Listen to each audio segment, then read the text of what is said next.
tubaha ikaze hano kuri MI5 TV. Uyu ni umwanya tugiye kubagezaho ibiganiro bigiye bitandukanye. Tugiye kurebera hamwe impamvu 10 cyangwa se ibintu 10 bituma urukundo rwo muri iyi generation cyangwa se umubano wo muri generation turimo rutamara iminsi,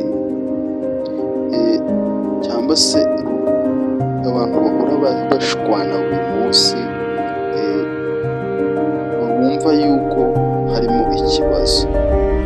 Tugiye kurebera hamwe ibintu 10 bikurikire tubane muri kiganiro. Mbibutsa buri munsi tugakora subscribe kuri iyi channel kugira ngo tujye tubagezaho ibiganiro bya buri munsi, akurikire amakuru, abashe gusharinga bino biganiro. Kandi niba ikiganiro cyakuryoheye uratera comment, urasharinga inshuti zawe. Tutizimye mu magambo menshi rero, reka tubagezeho iki kiganiro cyacu. Ni ibintu 10 tugiye kurebera hamwe. Ikintu cya mbere bivuze gusanga guha umwanya ibyarangiye, cyangwa se gutekereza uko twakundanye nabo. Icyo ni ikintu cya mbere gituma urukundo rwo muri generation rutaramba. Kivuga ngo guha umwanya ibyarangiye, tekereza kuba mwakundanye mbere, wibaza byinshi kuri we, tukibaye tugeze hano mu iterambere. Ibyo bintu nubitekerezaho mutakiri kumwe, bizatuma urukundo rwanyu rukendera rugera hasi.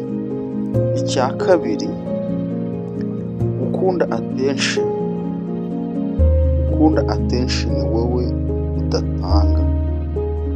Mbese muri make uba ushaka care ariko wowe ntuyitange. Urumva aho bibaho ikibazo. Iyo wifuza kugira ngo umukunzi wawe aguhe buri kimwe cyose, ariko wowe nta kintu wamuha wumva yuko cyakuvaho. Ibyo bita gukunda attention. Kumva ko buri mukunzi wawe yakumenyera buri kimwe cyose, ukamushiraho kondisiyo agomba kugenderaho, ariko wowe ntugire na kimwe wumva yuko yagutegekaho. Ibyo nabyo bituma urukundo rwo muri generation rutaramba. Ikindi cya gatatu, kwishiramo abantu bose ko ari kimwe. Iyo usizemo abantu bose ko abantu bose ni kimwe, ibyo bintu bizana kutizerera mu rukundo. Kuko abantu bose, niba uri umukobwa bose bafite basaza bawe, wumva yuko utari mu rukundo, bose bafite basaza bawe. Waba uri umuhungu, twumvikana. Hari igihe wumva abantu bose ngo ni inshuti zawe, mu kanya igihe ubesha umwe urukundo urarumubesha, wa wundi nakubaza ati se uriya muntu mpana iki? Uratangira ukamubwira ngo inshuti yanjye, umufata nka sister, gusa umufata nka brother. Ibyo nabyo bigira ikibazo gikomeye. Ikibazo cya kabiri, amagambo yacu akuruta ibikorwa. Amagambo tuvuga aruta ibikorwa. Nibo bavuze ngo ikora ibikorwa, amagambo aze nyuma. Niyo bavuga ngo we are giving input promise. we are giving input promise. Impamvu bavuga ngo amagambo yacu ari kuruta ibikorwa, wihora uravuga gusa ugahugira mu magambo ukibagirwa gukora ngo uniteze imbere, ugahugira mu magambo. Icya gatanu, kumva ko uri guteretwa na benshi bituma utanga umwanya muke ku bawukwiye. Iyo uri hamwe iyo uri nk'umuhungu cyangwa se uri umukobwa, ukaba uzi yuko uri guteretwa na benshi cyangwa se uri gutereta benshi, ntago umenya ufite agaciro mu buzima bwawe, ahubwo bose ubaha umwanya ungana, ugasanga wa wundi wari ukwiriye umwanya ugasanga nta mwanya wamuhaye ukwiriye. Menya ibi bintu kugira ngo utange umwanya ku muntu uwukwiriye. Icya gatandatu, ducika intege aho bikomeye. Ntabwo dushaka guhangana n'ibyo dukunda. Kumva bakubwira akantu gato ugahita ucika intege, ntiwumve yuko wahangana n'ibyo ukunda kugira ngo usigasire ubusugire bwabyo. Hangana kugira ngo uharanire ibyo ushaka kugira ngo ucike intege aho bikomeye. Kuko bavuga ngo ushobozwa byose na nyir'ubugingo. Icya karindwi, imbaraga zo gukunda ibintu ziri kuruta iz'urukundo nyarwo. Hano bavuga ngo hari icyo bita romanship, friendship, relationship. Ibyo ni ibyo turi gukunda, ni ibintu turimo gukunda ubwacu. Turi gukunda ibintu kuruta urukundo rwa nyarwo. Ugakunda amafaranga, ugakunda ibyo wa muntu aguha, wowe wikundira bya bintu umuntu aguha. Ntabwo wewe ukunda ukunda amafaranga afite. Umukundira yuko afite inshuti nziza, uzaje ugenda ubirisha ahantu uvuga ati njye nkundana na mwene kanaka, kubera yuko azwi, nicyo kintu umukundira. Ikindi, kwigereranya n'abandi, uhora ushaka kuba nka za couple ugenda ubona. Nashobora gutanga urugero ku banyeshuri. Natwe abanyeshuri hari igihe uba uri ku ishuri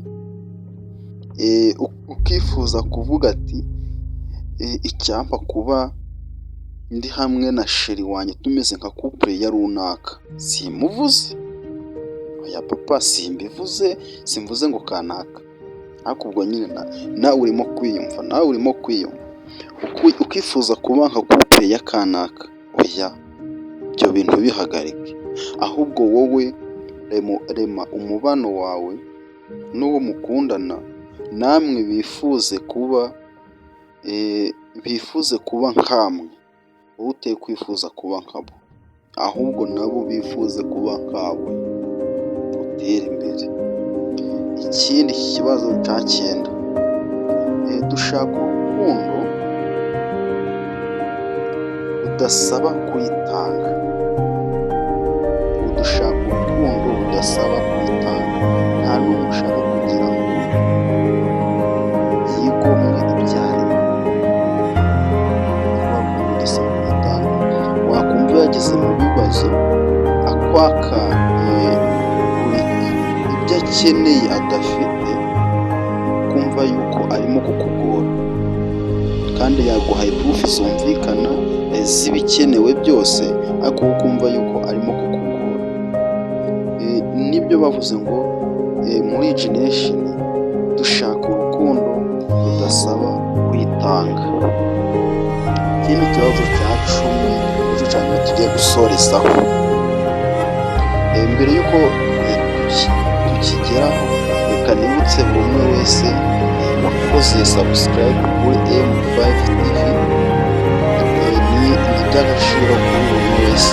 Nongera nibutsa buri umwe wese utarakora subscribe, nicyo gihe cyo kuyikora kugira ngo tujye tubana mu biganiro bya buri munsi n'amagambo meza tubagezaho, musharinga ibiganiro ndetse mutera komenti y'icyo mwifuza yuko twabagezaho. Reka dusoreze kuri iki kibazo cya 10 kivuga ngo ntabwo dufata icyemezo kimwe, buri umwe wese aca ukwe nta kugishanya inama. Hano mu rukundo rwo mu generation buri wese ahita yifatira icyemezo ukwe, ntabwo abasha kugisha inama, abaze hamwe n'umukunzi we, abaze ngo se biragenda gute, harabura iki, ibintu nk'ibyo. Ahubwo we yumva yuko ibyo ashatse gukora ari ibyo, niba agiye gutandukana n'ibyo, nta kubanza yanegosiya, ntabwo ariko biri. Buri wese yifatira icyemezo, nta kugishanya inama, kuko muri ino generation bumva buri wese yayobora ukwe, buri wese akumva ari we waba umutware, akumva we yakwibera umutware, nta umuntu wamubwira byinshi. Nk'uko bavuze ngo aho utangiriye urugendo